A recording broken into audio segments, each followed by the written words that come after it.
Hello everyone and welcome to the 5-year review of this, the Playseat Challenge rig, cockpit, sim racing thing, deck chair. Yeah, I've been using this for 5 years. If you're looking to buy one of these right now, by the end of this video, you're going to know all the ins and outs, all the bits that it's good at, all the bits it's not good at, where it's made compromises, because I've been using this heavily.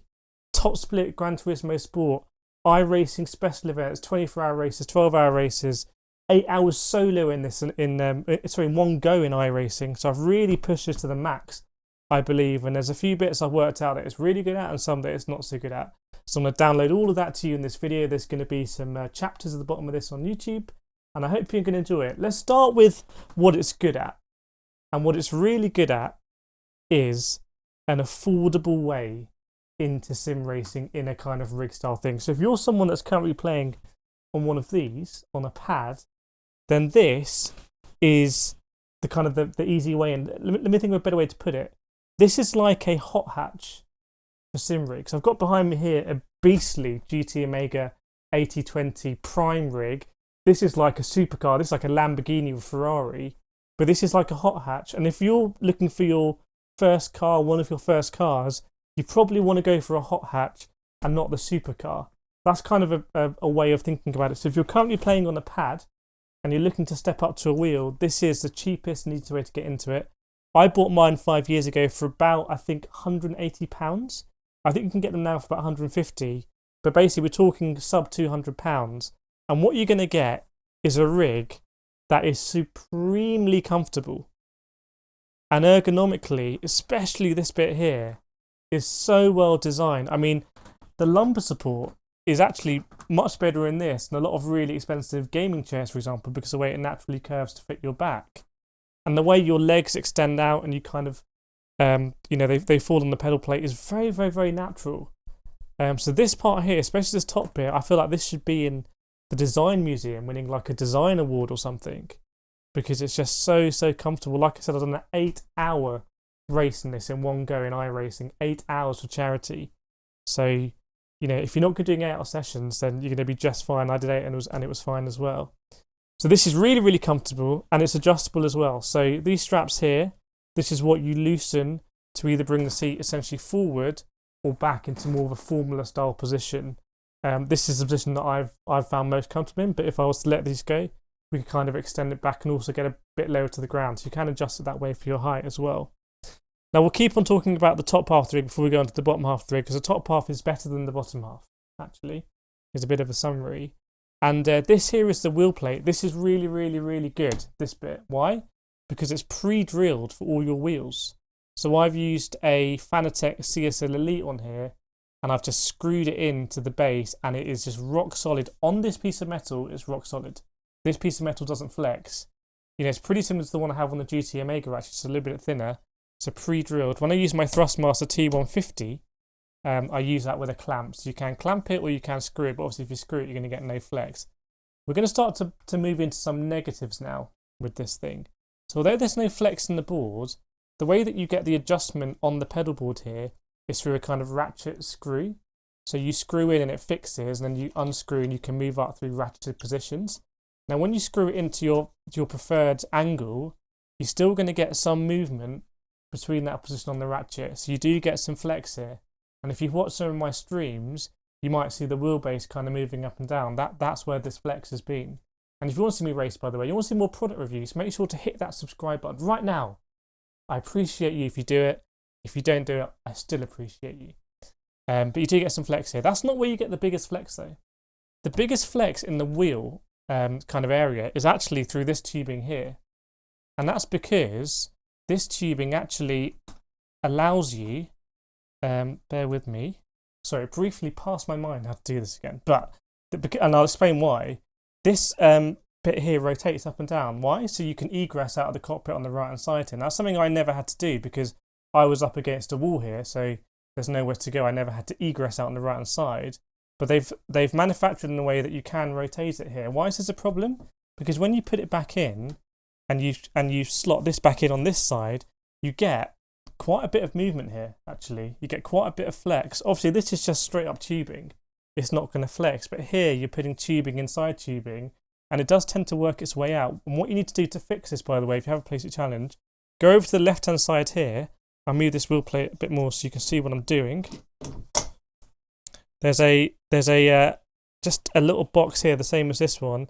If you go underneath, you can press a screw and you can just fix it in a little bit better. There we go. And properly that's screwed in, and now you have less flex. Definitely less flex. But what happens over time, I can assure you, because I had to do this every so often, is this kind of just works its way loose, and then it comes out a bit, and then you have a lot of flex. If you're noticing you're going like this, like, hang on, why is my wheel flexing all over the place? Then it's probably this screw here. You just need to push it in and push it back in. But there we go. It's a fairly elegant way of getting a sturdy kind of mount on your wheelbase. So you got the screw holes here, so you can fix that in. That's sturdy. And then here, this does come loose, but you know, again, the way I jump out of this cockpit, you're going to see, is not particularly easy actually. Especially if you imagine there's a wheelbase here, you have to balance yourself. Put your hands on here so you don't topple over the rig. One leg out, and then one leg out like that. Obviously, if you're maybe a bit bigger, or you know you have some mobility issues, that's not that easy to do. And to be honest, it was never particularly comfortable getting in and out of the rig, especially when I had it. And I never used to actually game in this rig, just generally, even though it's very comfortable, because it was such a pain getting in and out. I've lost my head for the moment. I can show you my head is still here. I'll jump back into the rig. This very important here, by the way, that you support yourself when you're getting in. If you don't do that, and a lot of people who come around to play on the rig for the first time, they don't do that. If you just put it here, if you put all the weight here, you're going to topple the rig like that, which is a bit weird, and people end up with their legs above their head and everything. It's all very funny. But top tip, when you're coming in like that, put your weight here so you can kind of centralise it. But yeah, then you come in very comfortable. Now we're going to go on to what is the biggest weakness of the Playseat Challenge, and something you should definitely know about before you buy one. And that's the pedal deck here. So this pedal deck, as you can see, unlike this plate, has nothing for the pedals to screw onto. What you do get is you do get a big Velcro strap like this, pretty much the same as this, and you can basically put your pedals on top and then Velcro on top of the pedals. That worked really well for my T80 pedals, which I started with. I started with the T80, and my T150 pedals, and my T3 PA Pro pedals. So all my three Thrustmaster pedals, T80 and T150, I think very similar, they were fine. Why? Because those Thrustmaster pedal decks are flat on the bottom. They rest completely flat on the ground, the whole base. And also the kind of pedal deck in front of the pedals was also flat. So this Velcro was flat on flat, like a sandwich, you know, pretty solid, you know, not too bad. My Fanatec V3 pedals, which at the moment are screwed onto my 8020 rig, are different. And you need to know this if you've got Fanatec V3 pedals. They're very, very popular pedals. The Fanatec V3 pedals don't sit the base flush on the floor. They have four little pads, four little feet on each corner, so only the 4 feet make contact with the ground. Also, the top of the pedal deck is curved. It's like ergonomically curved, it's not flat. What does that mean? Two things. When you try and put it on here, instead of the whole pedal deck kind of like going across these two tubes, you only have 2 feet on each tube making contact. And because of the sizing, you only get about half of each foot on the tube. So you can see this kind of like this foam material on top is all chewed up. That's because my pedals, my V3 pedals, Fanatec V3 pedals, just kind of sit on the tubing, just on the edge. And you might have seen in my streams sometimes, I'm saying, oh, my pedals have fallen off. This has happened in iRacing special events, 6-hour races. My pedals fall off because they just tip off the side of the tubing there, and they're on the floor, and I'm like, hang on. You have to race with half your pedal on the floor, half raised up. So for the V3s, it's difficult. And also the Velcro doesn't really work on the top because it's slow. The Velcro just comes off. So when you brake, and you can't really avoid this, by the way, when you brake, the back end of the pedal deck comes up. You have to brake even harder. So it's kind of weird sensation. Now, rather than me just complaining, which is easy to do, what I think Playseat should do here is they should have another one of these metal decks, right? And this metal deck should be screwable into these tubes, and then there should be mounting holes in the metal deck for your pedals. I think that would just absolutely solve everything here. There's no reason for these tubes to be circular all the way, unless it just saves some money just kind of bending the tube. It can be circular to come in this mounting system here, which I'll talk about, but it can be flat here with screw holes all over the top for the base like this, and then you just mount your pedals on top. I mean, that would be really simple. What you can do is you can kind of bodge something yourself. If you get a slab of MDF wood or something, and you just screw that in, and then you screw your pedals onto the MDF deck, that would work. It's something I never did actually, but I feel like Playseat could really, really, really kind of solve the biggest weakness with this Playseat challenge very, very quickly. Let me know in the comments if you've got a Playseat challenge, you've also experienced that. Let me know if you've got any other solutions, or if you think that's a pretty good solution. It's up to you. Or tell me if it's a rubbish solution, I should stop giving them. The other kind of thing I'm worried about, but it never materialised for me, this is my biggest worry with the Playseat challenge. These two screws here are plastic screws that essentially screw into the metal tubing that comes in here, like this one comes in. And every time you're braking, you're essentially applying pressure that way, and it's trying to escape from these plastic screws. So I was always really, really worried that I was going to go in for a big braking zone in my load cells, apply a lot of kilograms of braking pressure, and the whole thing was just going to shoot out and hit the wall, or damage cables or whatnot. So I was very worried about that. And for kind of all the things I've talked about on the pedal deck, for those reasons, I've always run my load cells with very light pressure.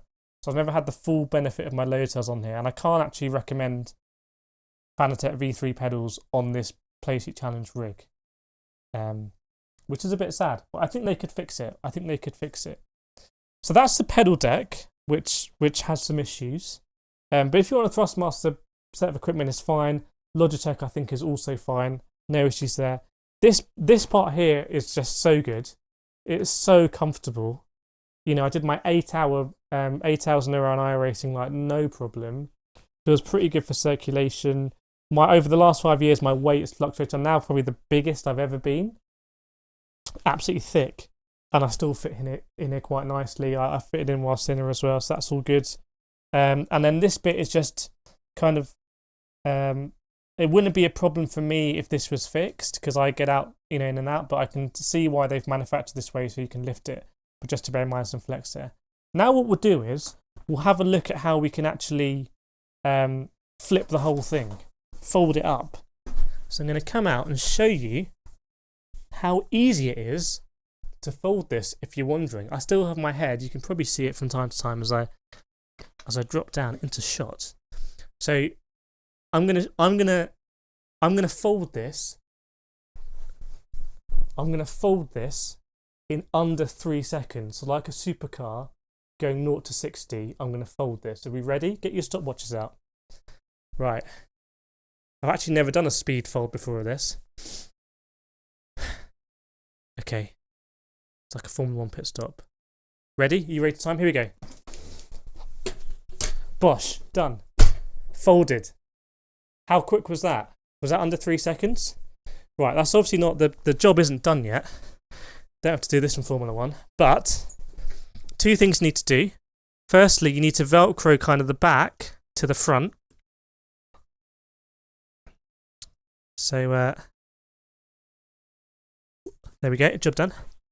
And also, you need to you need to Velcro the pedal tray to the rig here. I'm not very good at these fiddly Velcros, am I? I wouldn't make it as a Velcro man. There we go, and that's done. And just a few tips, by the way. If you don't want to take your pedals off every time, then you can just leave them unfolded, obviously. And if you don't want to take your wheel off, you can actually leave your wheel off and just not fold it as much. So it kind of comes up to here. In fact, I've made a bit of a mistake here. I haven't actually Velcroed that onto anything. So I really wouldn't be good as a Velcro salesman, would I?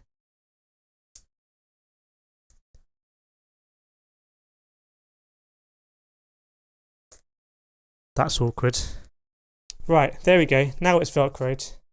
Now it's there. And it just stands like that. And you can put that in a cupboard, you can put it whatever. I think it would make a pretty good sledge, to be honest. If you live somewhere where it snows and you've got a hill, then I'm sure you could just remove... Actually, yeah, you could probably remove this. And quite a nice sledge. Not something I personally tried. But yeah, there we go. There's the fold of the Playseat challenge.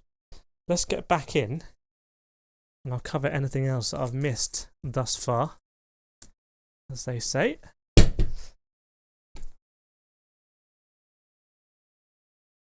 I'm the world's worst person when it comes to Velcro, and I use Velcro a lot. Right, there we go. Unfolded. Getting back in the rig.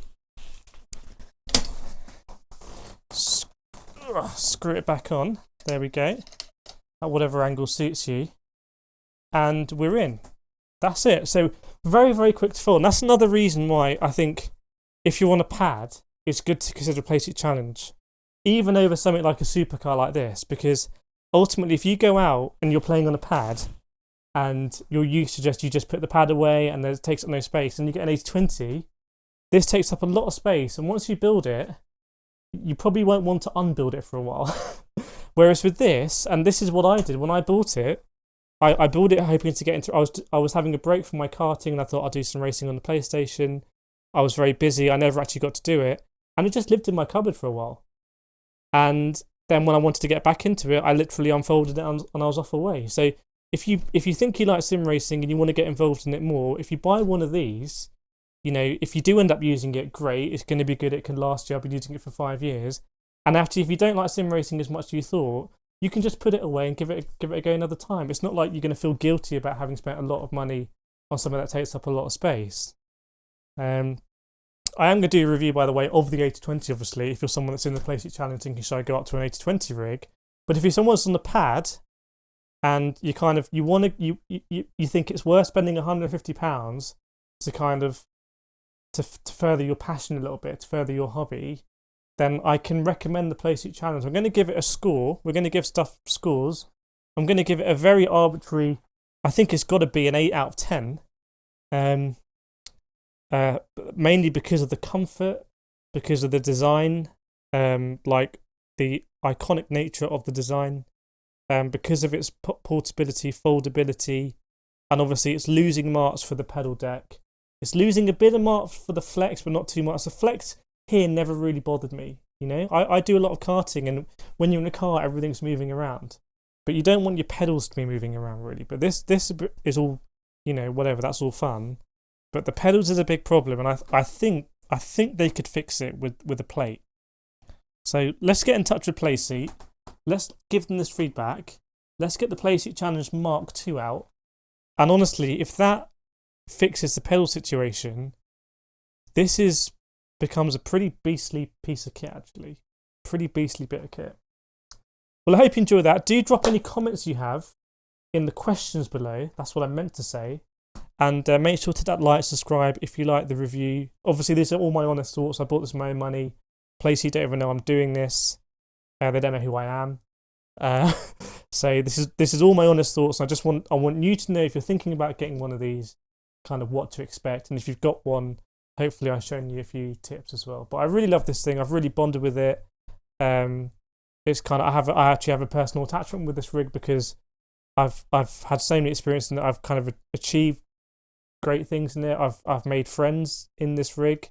Sounds weird, but it's true. It's kind of, you know, it's taken me places in my life that I otherwise wouldn't have gone. So that's what I love about this rig, and that's what I love about entry-level equipment, kind of making stuff accessible at you know, relatively cheap price point to people who are thinking, yeah, I might want to get into that, and you can buy it on something like this. And I'm glad to say that there's so many parts of it that are just really, really, really good quality.